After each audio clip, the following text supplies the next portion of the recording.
Today we will talk more about similarity queries and querying. So we will switch from the indexing topics, from the efficiency point of view, back to the semantics of similarity searching. And in addition to similarity queries, we'll talk about similarity operators and the multimodal search, which is a topic that goes beyond simple similarity queries and is more practical for applications where multiple forms of representations come into place when searching data, not just multimedia data, but text data and other descriptors. So first, I will just give some formal framework to what we already discussed, which is how is defined similarity, what is feature extraction, what is similarity model, and the two basic similarity types, which were the range query and the k-nearest neighbor query. I will talk also about other types of queries like the k-reverse nearest queries, and then similarity operators, where the most frequently used is similarity join or self-join, and also k-closest pairs. In the second part of the lecture, we'll talk about multimodal search, which is more general settings for content-based search, and we will distinguish between two approaches to multimodal search, and the first is early fusion and the late fusion. In the late fusion, there are many options how to do late fusion, and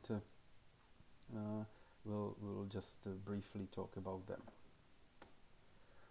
So to sum up what we already discussed, we have the similarity search problem as a content-based retrieval problem, where the formalization is given by two components. So we have a similarity model that is composed of feature extraction procedure that basically is a function that maps data from the universe X, which is universe of multimedia objects, for example images, videos, to a universe of descriptors. The notation here is that we have X, the universe of database objects, U, the universe of descriptors, and the databases are basically subsets of these universes. So the original database of multimedia objects is D, and the database of descriptors is S. Then we have defined the distance function or similarity function that was a pairwise real function taking two objects from the universe U, from the universe of descriptors, and computing somehow real score that was interpreted either as similarity or distance. So in this case, we simplify the definition to distances. So close means similar, so smaller number means small distance, so high similarity. And we also considered the only possible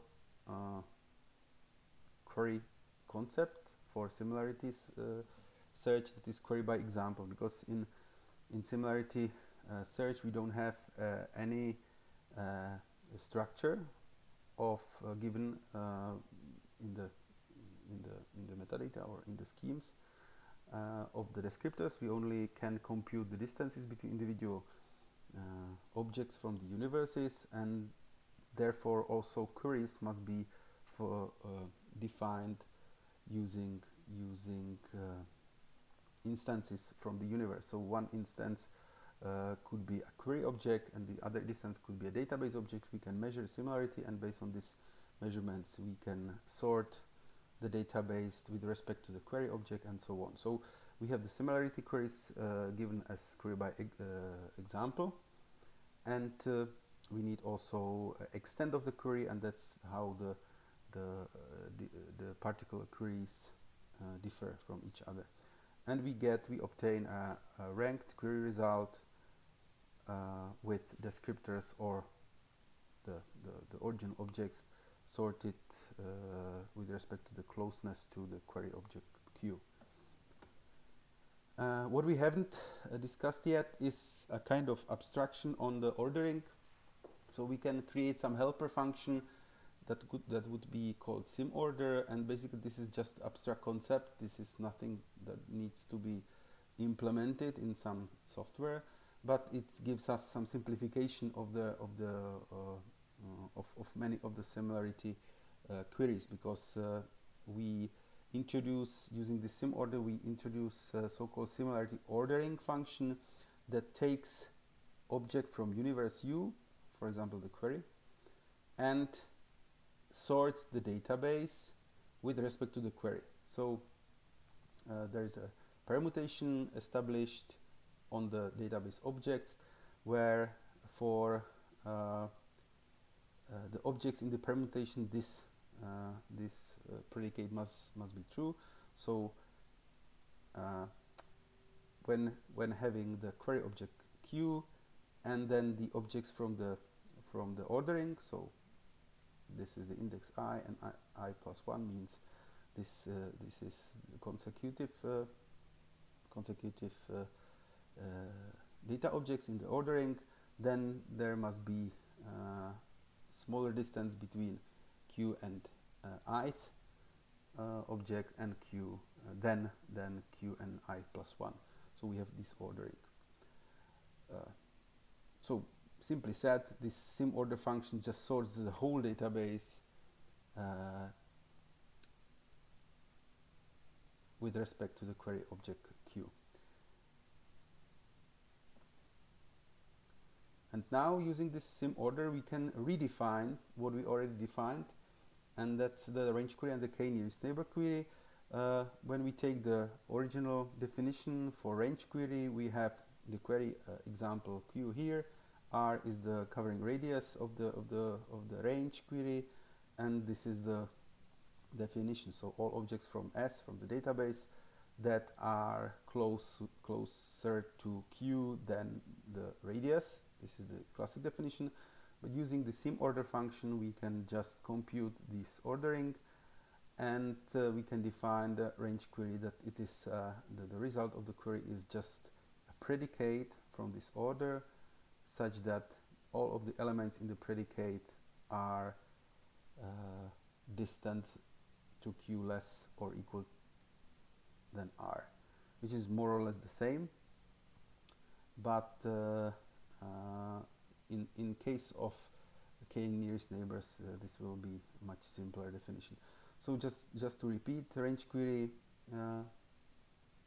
is the simplest similarity query we can define. Basically defines explicit ball in the distant space, but remember these balls are just illustration, because we are in metric spaces or even more generic spaces. So everything that is illustrated in the slides as balls, either this one normal ball or this ball in the shape of diamond, is just for particular cases of vector spaces. This is Euclidean space. This is Manhattan space. But the basic intuition behind the ball is, okay, we have a partitioning of the space on two parts. One is data close to Q and everything else. So this is the ball. The k-nearest neighbor query, the classic formalization is like this. So we already saw this. So for k-nearest neighbors, we get an answer C, which is subset of the database S. The size of the answer is k, because we want k results, k objects in the result. And there must be condition satisfied like this, that says that all objects in C and any objects outside of the C but still in the database, there must hold that the distance of the objects from C to Q must be lower or equal than a distance of any objects from outside of C to Q. So this is the classic definition. Using the similarity ordering, we have very simplified definition, because we just take again the prefix from the similarity ordering, and just state that this prefix is of size k, and that's it. Everything else is done using the function. There should be also noted that we don't have strictly deterministic answers to k nearest neighbor queries, because we could have ties at the kth and kth plus 1 positions, and basically more of them if they are duplicates. But in this case, this is not big concern, because we just can take any of the valid results as the result. So the ties are solved arbitrarily. Everything that holds this definition is a valid answer. Again, it is a ball in the distance space, but as we already saw in the algorithm in M3, how the KNN algorithm is implemented, we saw that it's basically a heuristic approximation of range query, where the query radius is first set to infinity, and during the algorithm processing, candidates to the k nearest neighbors are updated, and also the query radius is updated, because the radius to the of the k nearest neighbor query is basically the distance between q and the k nearest neighbor. And because we update the candidates to k nearest neighbor, we also must update this radius, which is initialized to infinity, and we get it smaller and smaller until we finish with the exact distance to the k nearest neighbors, and basically then we have the ball of KNN query that basically is the same as range query, specified with the radius of the size of distance between q and the k nearest neighbor. So basically both of the queries are balls in distance space, but the difference is that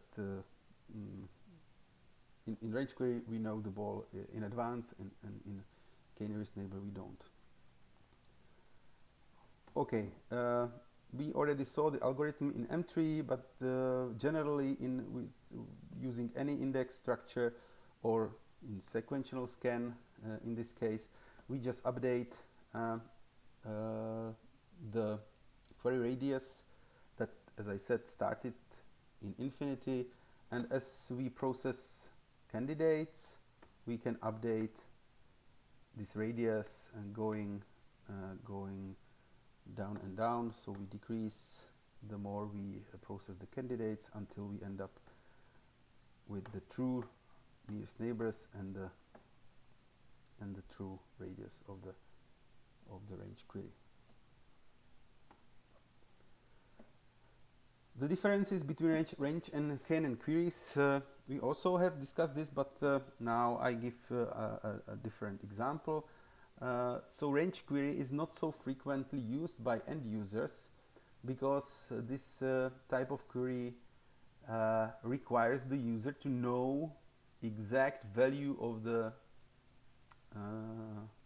query radius, and therefore it poses to the user the ability to basically, or the knowledge of the semantics of the model. So the user must know what are the numbers that come from the measurements between query and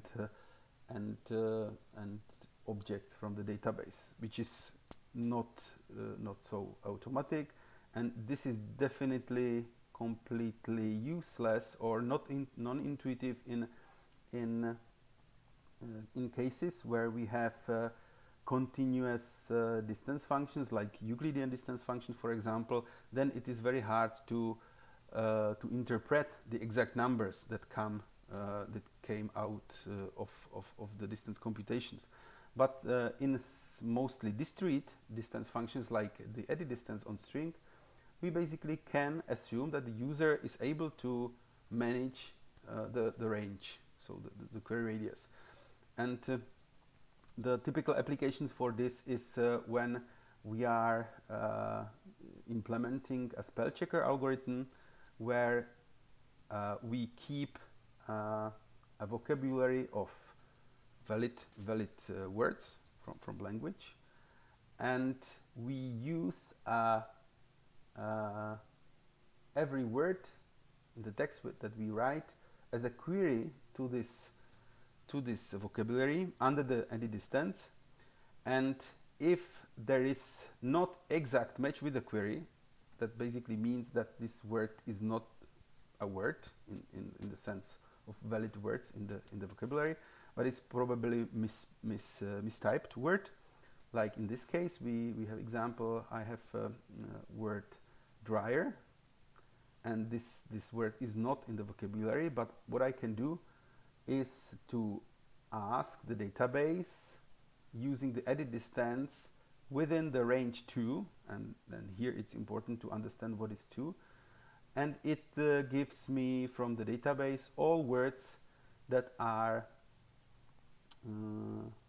distant to this word at most 2 using the edit distance. So in edit distance, the number the distance means that it is the number of elementary operations of insertion, deletion and replacement, and I have denoted here what are the differences between the query word and the answer word, and we see that in all of the cases here, these 4 cases, there need to be done just 2 or less operations to convert this word to any of these. So this is a valid answer, or this is answer to the range query to this word. So it could be driver or diver or river or drive. So this is one possible application where the user can confidently state that the user knows that the distance 2 is appropriate to this type of application. For example, the user can say, okay, if this value was not 2 but 5, then it's too far from the original word, and basically in distance 5 you can replace this word by completely different word, and in that case it's basically not much misspelled word but completely different word. So 5 is too much, and if we just restrict to 1, for example, then we have very little space for the mistyping, which doesn't include switching of 2 letters, for example. So it's on the other hand too small tolerance. So 2 is basically good, maybe 3 is also good, and because of this we can also talk about tolerant queries, because the user must know the exact meaning of this number, and basically it could be viewed as a tolerance query. Of course, it's a range because it's in space. It's range, but from the user's point of view, it's more of tolerance than any range queries. What is beneficial about range query is that because range query transfers the responsibility to the user, because the user is responsible for the radius, then it's basically also delegating the responsibility for the recall. So the range query as such guarantees 100% recall. Of course, this is true only if the user really is confident about the radius. So technically the recall could not be 100%, but from the point of the query type, it has 100% recall, because user must state what is relevant and what's not. On the other hand, the k-nearest neighbor query is the opposite case. So the user is not required to specify any radius r, which is hard, especially in cases, as I said, Euclidean distance models and models where we have real numbers that differ slightly, and there is not so strong semantics as in edit distance, for example. So it's beneficial to just restrict the query by an integer number q, which is basically the size of the result. So there are 2 advantages. First, we limit the answer to precisely defined size, which is k, and at the same time it is easy to basically define or specify this number, because we just know how large extent we want how large answer we want to have. In the range query we have basically two disadvantages in this sense, because first we need to know what is the number, and even if we know the number, the semantics of the number of the range, we are still not guaranteed that we obtain any query, so we can end up with empty set, or we could get too large set. So this is basically completely complementary problem.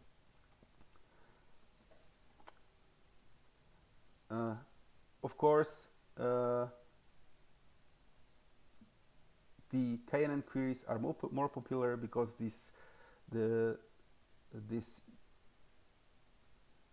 easy way of definition is basically the only possibility to basically convince the user to formulate any query. So any Google-like searches are KNN searches, and of course there is not guaranteed a 100% recall, but then there could be employed other ways of improving the recall, as Google does for like the next page. So the KNN query is basically a incremental KNN, where the user gives or gets the first 10 results of the query, and if the user is not satisfied or expects more and more, the user can click on the next and obtain other 10 and so on. So this is some compromise between range and KNN query, but still not requiring from the user any range R. Another similarity query that basically is not very frequent and also comes from the spatial databases rather than similarity search problems is called K reverse nearest neighbors, but it's interesting query type that could be used also for similarity applications, and the title sounds very similar to K nearest neighbors queries, but the reverse word here completely changed the semantics. It is defined similarly, so the parameter is a query descriptor Q, so we have query example again, and we have K as the extent, so the number of objects in the result, but this K is not the number of objects result for the K reverse nearest neighbor query, but for other normal K nearest neighbor queries that are constructed using all descriptors in the database that take as query objects the objects from the database and return using the K all of the results. And if in the result is the original object Q, then the object X goes to the result of the original K reverse nearest neighbor query. Basically, this query type is about density around the query, and it's not limited in size. I will show it in example. Let's have this database, and this is a query. This purple cross is a query Q, and we want to process K reverse nearest neighbor query using this Q, and K is set to 3.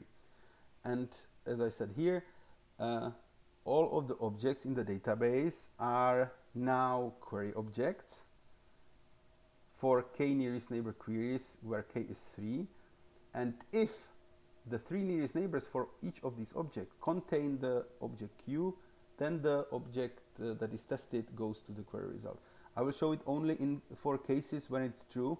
I will not show all of these many 20 or something queries, but just those that really contribute to the result.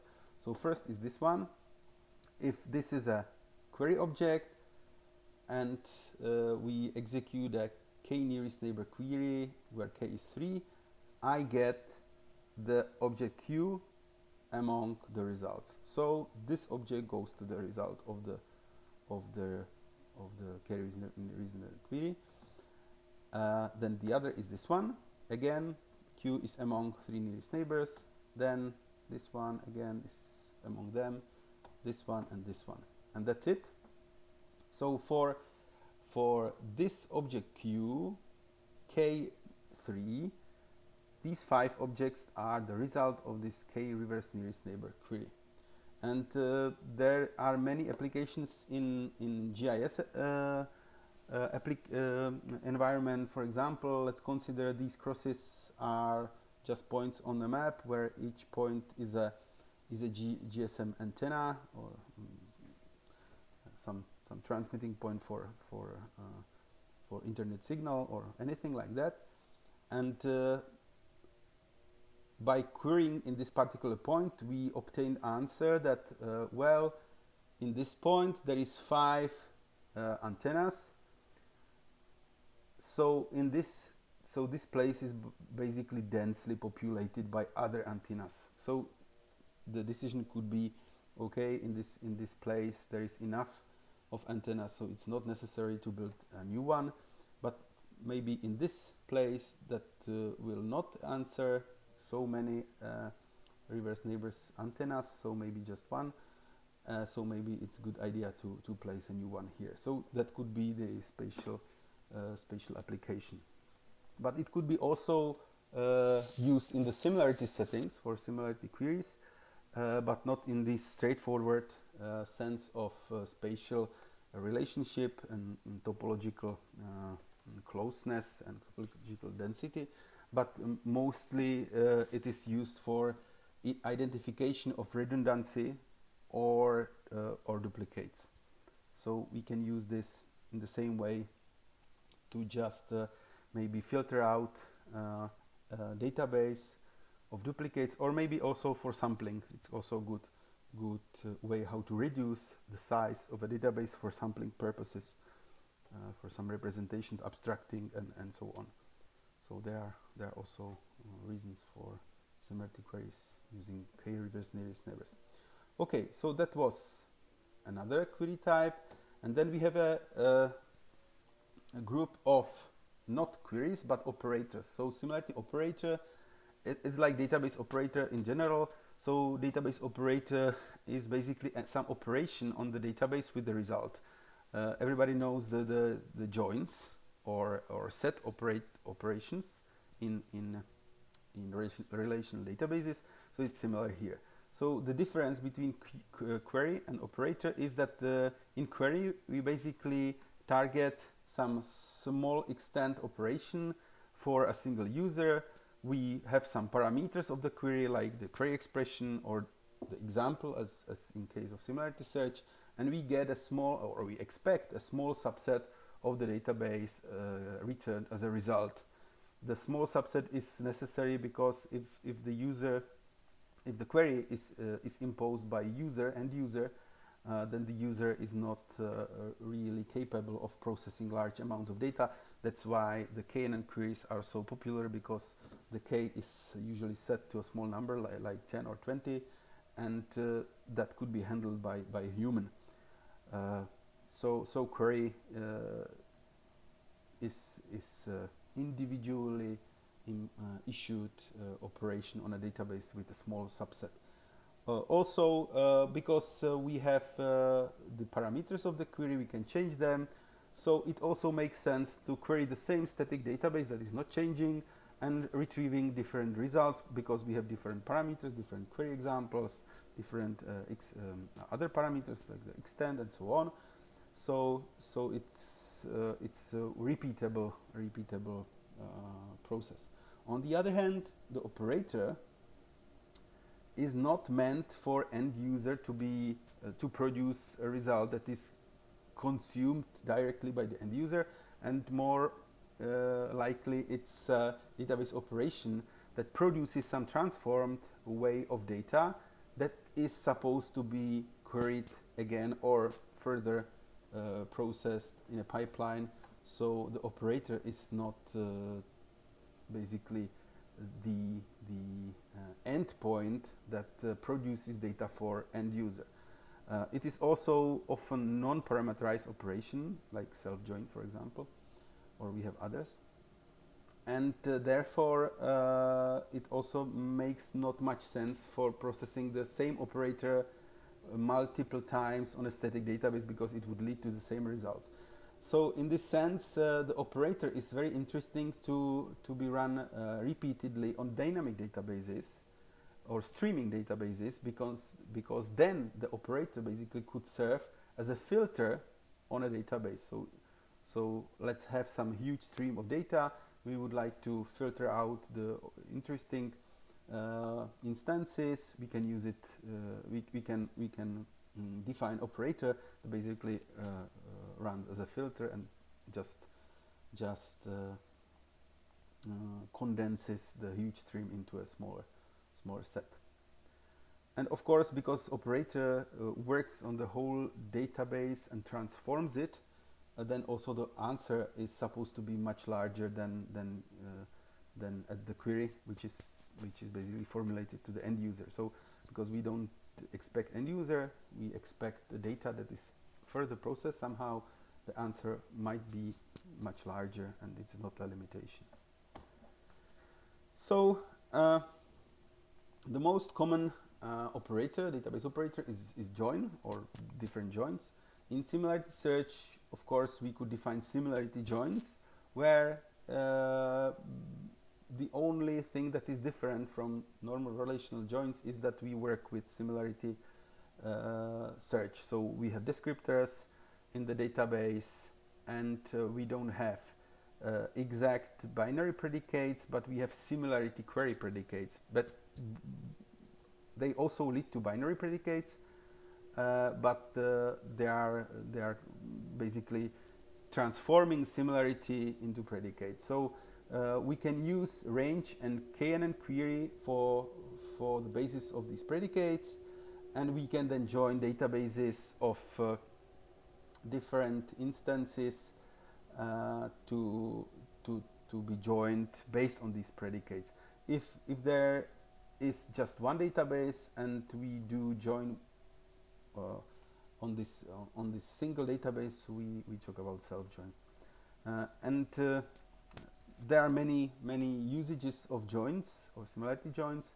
There could be used the self-joins could be used for duplicates detection, again redundancy and so on, but it also could be used for some structuring of the database, because if we execute a self-join, then we get pairs of entities that are close to each other, and therefore we get some fragmentation of the database, and maybe that could be some alternative to clustering that is otherwise different process on the database. So similarity join could be also used as an alternative to clustering. Another operator, similarity operator, is closest pair or k-closest pairs, where basically the goal is to find the pair of objects in the database with the smallest distance, and or k such pairs that have the smallest distance within the all pairs in the database. And as I said, this makes sense to run just once on a single database, and we identify the closest pairs, and that's it, and we just get it as a query. Or if we suppose that the database is streamed or dynamic, as I said, then we can impose or execute the k-closest pairs repeatedly, and we get from the stream database in some time frames the closest pairs. So this is how the operators could be used as filters. So the closest pairs is such a popular filter that could really filter out basically everything from the huge stream and only return the most similar objects. Now we got to the second part of the lecture, and that's multimodal search. Multimodal search basically extends the horizons of similarity search beyond just one type of descriptor. We so far talk about one similarity model per an object, so we had one descriptor per object, but we could of course extend this to multiple descriptors and even multiple models for single data object. And in broad sense, the multimodal search means that we could use many models, many query examples, and also different interfaces for querying. But in our case of similarity search, we will reduce it to just multimodal query by example. But it still is quite broad interpretation, and it could lead to different combinations of examples in different models. So for example, we could have one object described by keywords and by image, or we could have a description using multiple images, or in case, for example, of video, we can have a description of object of video recorded by some keyframes, so image, the audio, waveform, keywords, and also some relational attributes. So we must not forget about relational databases, because the multimedia data or other kinds of data usually do not just float in space. They are stored somewhere in some traditional database management systems, and these are mostly relational databases. So we have, and this is good, we have relational attributes. So it's good to have the possibility to integrate also relational attributes into the multimodal search. So when talking about multimodal search, we also talk about fusing the multiple modalities into the final result. And based on the stage where we implement the fusion, we will talk about early fusion and late fusion approaches. In early fusion, we basically have simple situation, because this early fusion is a subject of the similarity modeling itself. So all the modalities are basically aggregated within single similarity model, so we still end up with single descriptor per object. So we have one-to-one problem, we have just one huge complex descriptor and one complex similarity function, where inside the aggregation is done. So therefore we can then use the traditional ways of indexing and querying, because we have one example, but it's composed basically one example descriptor, but it's composed of many subdescriptors, but it comes to the system as one thing. So it's that is really fusion. The system works with single complex entity. In the late fusion, the situation is different, because in the process of retrieval, all the modalities are represented separately, and also they are used separately for querying, for indexing, and the fusion step comes later. That's why late fusion. And this step then must be explicitly defined by some procedure, by some aggregation function, by some process that basically fuses all of the partial results coming from the partial modalities together. So this is more complex and has its advantages and disadvantages. The early fusion has advantage that because everything is simplified at the beginning, it's fused in the beginning, so the implementation is easier. But the disadvantage is that because everything must be aggregated in the beginning, there are not so rich possibilities of the aggregation in later phases, where the user imposes the query, and so on. On the other hand, in late fusion, we can, for example, add new modalities dynamically and do other flexible things, because the fusion comes really late at the moment the user is querying, for example. So there are many possibilities where to put more logic into the fusion and into the retrieval itself. So we'll start with the early fusion, which is basically simple, and we can mention, for example, the multi-metric approach that basically is kind of representative approach for early fusion, and fits the original similarity search objects that we have defined. So we suppose we have just one descriptor that is complex and is composed from multiple subdescriptors, and of course each of the subdescriptor is not just a descriptor, but it owns its specific similarity model, and all of them, for example, all of them must be metric spaces. And then the overall similarity function forms a multimetric, and it is basically a linear combination of the distances on the subdescriptors. So we have complex descriptors composed of subdescriptors, and we have complex distance function that is multimetric and is a linear combination of the partial distances on the subdescriptors. And linear combination of it's basically this. And so we have the partial distances on objects using the specific model. So we have M, in this case we have M modalities, so M models that are used in the multimetric approach, in the multimodal search. And so for every I, which refers to the particle I model, it takes, of course, from these objects O1 and O2 the right the subdescriptors, so it is not specified here more. So it computes particular similarity using this ith model, and this is done for all of the models, and it's summed using also some weighting, and these weights are defined in some vector W here.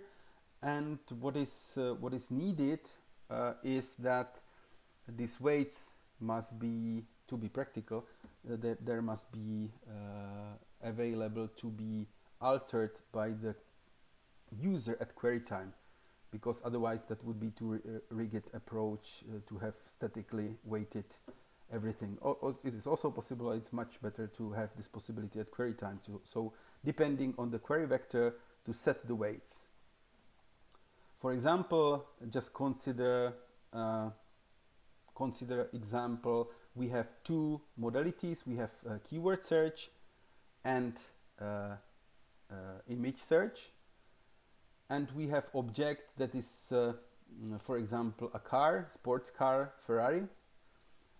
And in this case, if I would like to query using a car, Ferrari, for me it's maybe more important to use the keywords, the first modality, and the second modality, which would be a picture of a Ferrari car, maybe will be less important, because I already have very strong concern on Ferraris in keywords. So then in this formula I will give, for this particular query Ferrari, I will give more weight on the keyword modality than on the image modality. On the other hand, I can have different query, like I have an abstract painting, where the most interesting modality is basically the visual information, so the painting itself. And I have also keywords to this object, to this painting, but the keywords are rather not so specific. Like they can provide information. There are geometric shapes in the image, and there are bright colors or something. But when querying, I would give the opposite weights than in the example with the car. So I will stress more the visual information, so put more stress, more weight on the modality that is visual than on the modality that is keyword search. So that's why it's really important to have at query time. Here I have another example with visualization and how the multimodal search could be beneficial, even that we use basically the same source of information but create different feature descriptors, but they are still basically visual descriptors. So let's consider we have a 3D model database, and we are able to extract two types of features. The first is depth buffer feature descriptor, and the second is silhouette feature descriptor. The depth buffer basically is both of the descriptors rely on a projection of the 3D model. We have rotated the 3D models, you can see it, into some normalized pose. And in depth buffer, we basically extract the depths of the individual in each pixel of the projection. We measure the depth to the model. So from projection plane to the model, and that is depth buffer. And the other is basically two-dimensional silhouette in this projection. So we just take the silhouette. And both of these descriptors could be used either in early fusion or late fusion. Here we have it in early fusion because it makes more sense, because it's really structuring of really a bit more complex structure than a single descriptor is not completely different representation. So it's easier to fuse it early, and we can compare if the multimodal search is better or worse. So we can implement a multi-metric approach and index the data using some multi-metric index, and then we can query using this formula, and we can use just single modality, just the depth buffer, or single modality, just the silhouette, and this is specified using the weights 1 and 0 or 0 or 1, and we can see the results. If we take one single modality, we obtain this query result, and if we take the second modality as a single modality, we obtain this query result. In both of the modalities, we get some good results and some false hits, some bad results. The depth buffer worked better, apparently. The silhouette was worse, because there's 4 false hits, here is only 2. And there are quite good reasons why this happened, because based on the depth buffer you can see that even these false hits are based on this depth buffer similar, so therefore they are in this result. And based on silhouette, it is also quite understandable that also these false hits appeared here. If we combine these two together, so basically really switch on the multimodal search using weights, not setting something to 0, because this is single modality 1 and single modality 2. Now we have 2 modalities. Then we can get some synergistic effect that both the depth buffer and the silhouette work so good that we have no false hit. So this is one example where the multimodal search, even in this very narrow meaning, leads to better results. And of course, we can extend this narrow meaning to employ not just different descriptors for the same object, but include the text, keywords, completely different representations of these objects. Okay, now about the late fusion. So the late fusion is much broader category, because it allows to use many different ways of aggregation on top of the partial similarity or other model retrieval or other retrieval models. In case of similarity search, the problem often is to get the best single example query. Is another motivation for multimodal search is not just that the synergistic effects, as I said, but even the completely basic problem of finding example query. So let's say we have this single example query, which is chair, and we would like to obtain other chairs. And we can have another single example query with this table, and we want to obtain some tables. But if we what if we want to get some more complex objects, and we therefore need also more complex query example that is very hard to find? Then in this case it's basically with the single example approaches, this is impossible to solve because we don't have the example, and this is requirement. So it also shows the paradox of query by example paradigm, because in query by example we basically expect perfect query example, and we search for other data that are at most as perfect as the example, but the example is basically the most perfect thing that we can get. So this is the paradox, why we are searching for something that we already have the perfect answer in the query example. So there are many reasons. Of course, it's not so paradox, because we want to not only search for the visual information in case of image of chair, but we want maybe less similar image to query than the query to itself, but we get also other information, for example, a price on eShop, or we can get the completely the same chair but with additional information, as I said, in eShop, the address where we can buy it or something like that. So there are reasons for single example queries. But in cases where we cannot define a perfect example, what we can do? We could maybe resort from single example queries to multiple example queries, and this is another kind of multimodal search.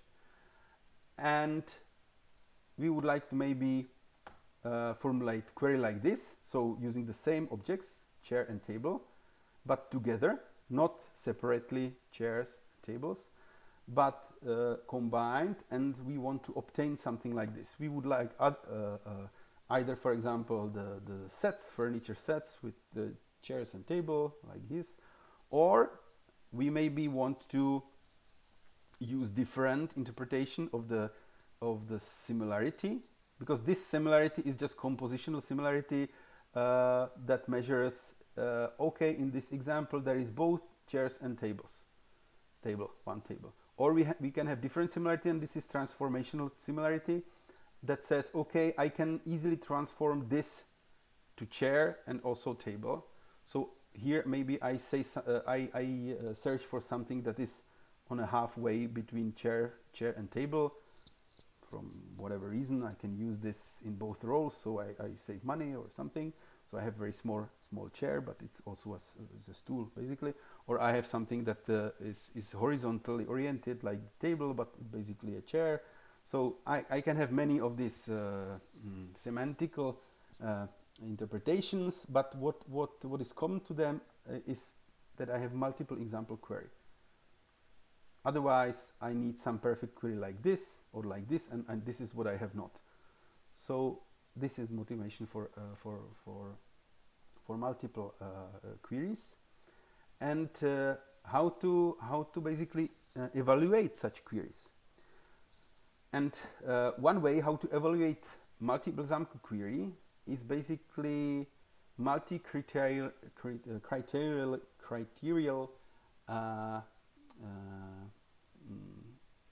decisioning. And there are many approaches to multi-criteria decisioning, and it's not just about aggregation of multiple similarities like in the multimetric case, but it could be, for example, so-called skyline operator, which does not any numerical aggregation, but basically it brings some compromises, and it comes from traditional skyline operator. Also, you can find it also as the algorithms for searching Pareto set, and it comes from the classical relational databases where we don't have any similarities, but we have just attributes, objects and attributes, the requirement is that the attributes are linearly ordered. So I can say that in this attribute, lower value is better than higher value, or the vice versa, but we can have a convention that lower is better. And I can say it about all of the attributes separately, and therefore then I can search for instances in the data that have the best values in all of the attributes. But of course, this is multiple criteria, so we are talking about multi-criteria search. So how to obtain objects that are unique among the others? So one way is the skyline operator, which basically defines an answer on a database, the skyline, that's basically the answer, as all of the objects that are so-called not dominated by anything else.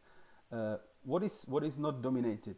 When I have this distribution of these points in this two-dimensional space, I have just two attributes A and B, then all of these attributes, all of these points are worse than than some of these points on the skyline, because, for example, this one is worse in both attributes than this one. This one is worse again in all attributes, even to this one and this one. So what's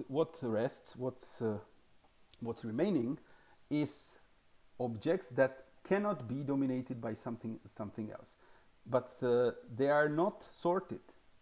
You can see that we have this set of 5 objects. This one is best in attribute A, but it's completely not best in attribute B, and this one is the best in attribute B, but it's not the best in attribute A, but they are still unique and in the combination. So they are not dominated. These are not dominated in all of the dimensions. You can imagine it with a classical market basket, for example, application. We have, let's consider these points as hotels, and we have 2 features of the hotels that we observe, and the first feature is a price per room, and the second feature is distance to airport. It's clear that the small price and the smallest distance to airport, the better, from apparent reasons. So we search for a hotel that has both the price and the distance to airport as small as possible. And we get this answer, where this is the closest hotel to airport, but is also expensive. And this is the cheapest hotel, but also quite far from the airport. And all of these other are somewhere in between, and we cannot say someone is better than the other. That would be the role of some aggregation, some numerical aggregation, but this is not happening here. In Skyline, the aggregation is not done, and basically the result is just this unsorted set. Okay, so this is the classical Skyline. There are some problems, of course, with Skyline. The basic problem is that the Skyline is not limited in size. This is something similar to Boolean model, where we very hardly can control the size of the answer using ands and ors. So here the Skyline is even less controllable, because there is no parameter to Skyline. Skyline is just without parameters, and depends only on the distribution of the data. And there could be 2 extreme distributions of data that lead to very small answer like this, or very large answer like this. The first small answer is a consequence of correlated data. If we have correlated data, meaning they are close to this diagonal, then we have very small Skyline. But this is the better case, because in this case we have just very small number of really good solutions. So we have just 3 hotels, and the rest is basically out of business, because these 3 will win everything. But as everybody can expect, this is not so common distribution in business. So every hotel tries to get on the skyline. So there is the second case, the more frequent, that is anti-correlated data, and it looks like this. So everything basically is on the skyline, and a few losers are dominated, but everything else is on the skyline. So there's a problem of huge set that basically approaches to the set of the database. So it doesn't change, it doesn't ease the problem much, because we have skyline almost the same as the database. So what to do? This is again not meant to be query. So this is not meant to be a result immediately usable by end user because of these extremes, but it could be a filter for other processing. Maybe I will filter the really bad results a bit, and then use some other retrieval like top K operator or something else that is more useful. But why I talk about this is that we can also use skyline operator for similarity search based on multiple example queries, where we just switch the meaning of attributes to rankings with respect to the individual examples. So if we have two examples like the chair and the table, this attribute will mean the distance of the objects, of all of the images there, to the chair based on some similarity, and this attribute B would be distance of all the same objects to the object of the table using some other similarity, and we get basically to the same situation, and we get to metric skyline or similarity skyline, and we then could process the data in smaller scale because we filter it using this skyline. So in this case, it will be a dynamic schema. So we will not have pre-computed attributes that are fixed, stored in table like in relational databases. We need to compute the ranking with respect to the query objects. So we have dynamic settings, and we will basically create the attributes at the time of query. So that's why it really has different requirements for implementation. There must be done some indexes that really cope with this, but this is not important. But at the end, what we get is a situation like this. So we have multi-example query, two examples here, chairs and table. All of these objects could be sorted two ways. First, based on similarity to table. Second, based on similarity to chair. And we have this distribution in the 2D space. And then it's easy to just identify the skyline. Let's have this as the dominating objects of all of these objects, because it's clear from the distribution. We have just skyline. Yeah, but it has the problem, as I said, it's not sorted, it's just set, and it must be processed probably somehow in other steps of the retrieval process. So this was late fusion. The classical late fusion operator is top K operator. We already talked about top K operator in the 5th lecture, where we talk about ranking of search engines. So I will not talk about the algorithms, but only remember what's the point. So we expect multiple rankings. Again, this in the case of multimodal search will be connected to multiple modalities of the same objects. But this is something that top K operator has in common, because it's always different rankings on the same set of objects.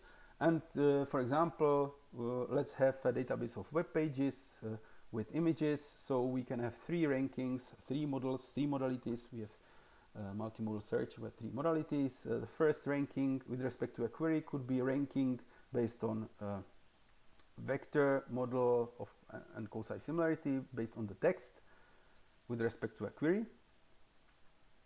The second ranking could be the similarity if we have the query image also. So the second modality is image. First was text, so we have text here. Here is second is the image. So we have different similarity on images, different ranking, and the third could be page rank of the web pages. So this could be the third modality. So altogether we need to aggregate these three rankings into a final ranking, and this is the job for top K operator. So the top K operator, again, the formalism is based on attributes like the skyline. So it came from the relational databases area, but again the attributes could be viewed as rankings, not just as attributes, static attributes, but dynamic rankings based on the queries. And we need to aggregate these rankings by some aggregation function that is monotonic, and for example it could be any of these aggregation functions, and it's valid. So we already discussed this in lecture 5, and there are Fagan and threshold algorithms to efficiently do that aggregation. Of course, this is much less efficient than using the early fusion. That's why I was talking about early fusion, because early fusion is optimized to efficient search, because everything is fused in advance, and then it's indexed as one thing, and we are not obliged to do some merging and fusing late using some Fagan threshold algorithm, which always will be slower than the early fusion. Okay, so top K operator, classic late fusion operator. We can have multiple heuristic late fusion operations, like re-ranking, which is multi-phase ranking. It's an aggregation that is consecutive. It's not in one moment as the top K operator, but it's consequently, and it's a multi-modal search, because we could use first modality to obtain the first ranking like this, and this ranking was used, that's just virtual example. We have color layout similarity, and this is a query, and we have this ranking which is basically similarity, color layout similarity to this example, and we get this. Then we can re-rank some most similar objects which are defined as a k nearest neighbor. Here we have 4 nearest neighbor query, so it's 1, 2, 3, 4, and we take just these 4 and re-rank these 4 using different similarity models, so different modality. So we have multi-modal search, and use now shape information, shape similarity model, and get 3 nearest neighbors. So what we get is some re-ranking, and we have both. We have similarity to this based on color and also based on shape, and this will be the final result. And we can of course continue with other models, so we can have a sequence of really many modalities and come to the end the user desires. Of course, this is meant to be driven by the user, so the user probably is interactively guiding the way how the re-ranking goes. So the user says, okay, at first let's use color layout, then re-rank by shape, and so on, and the user is able to shuffle the phases, and it's suited for highly interactive querying. So re-ranking. And the last and most complex and complicated way I want to mention for late fusion is using query languages. So if we have independent models and independent storages, indexes for different modalities, we would like to fuse it not just a simple top K operator or re-ranking or skyline, but something that is more flexible. So for this, the traditional query languages seem the solution, because they really offer rich functionality. And we can start with some really set-based expressions, which is not so rich, but then then we will continue to SQL. So SQL is the basically standard for relational databases, and as a bonus it could give us also not only the way how to aggregate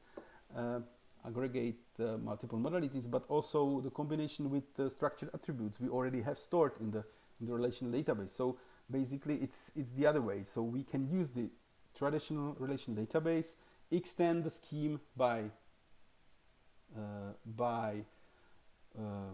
multimedia descriptors, so we can define different modalities for the objects we have already stored in relational data, and then we can SQL for the general querying based on both structured attributes and multi-modal similarity search in just one.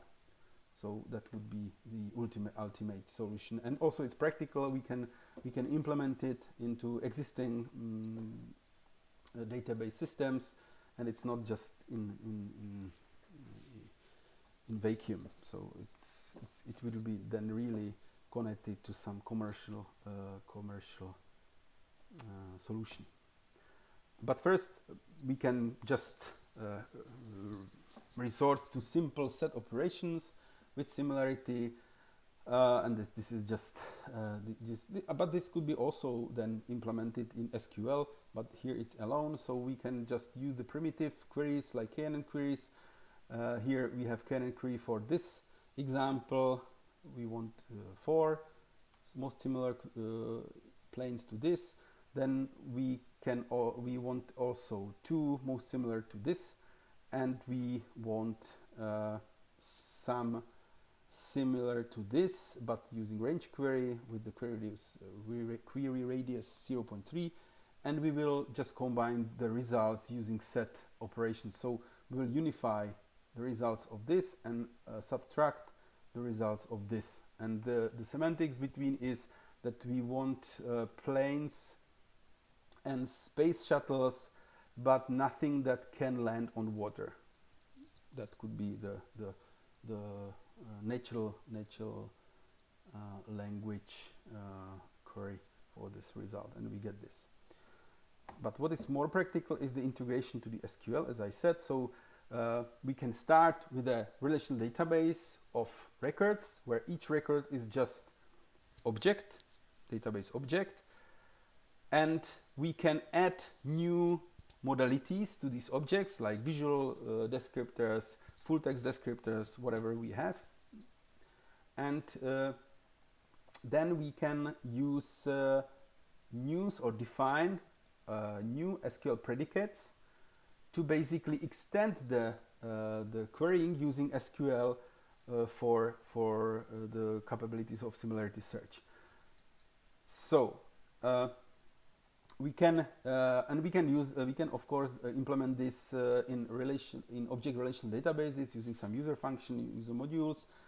So they are all object based now. So we can implement class for any data type, and in the data type we can have the functions that are, for example, distance functions comparing a pair of descriptors, and that gives us some number. Or we can even define more complex predicates like predicates that give us not real number but true and false. And this is what we need when we want to integrate similarity search into SQL predicates. And in this case we have 2 predicates, range and KNN, and basically that means that if I have example object that is complex, but with this notation I get its multimedia attribute, and ask if the particular objects from the table is within the query result when taking the query radius r of this example, then it's true. The same if this example object is a query and this particular object from the table is within the kth nearest neighbors to example, it's true. Otherwise it's false. And then we can take these predicates and put it into the clause where or having in the SQL select query, and use it as any other binary predicate, because now it's binary predicates. It's just returning true or false. It's the same as like any or whatever binary predicates we have, and basically use SQL as we are used to. So here is some example. We can define very simple queries. So let's suppose we have a table or database biodata that stores in an attribute fingerprint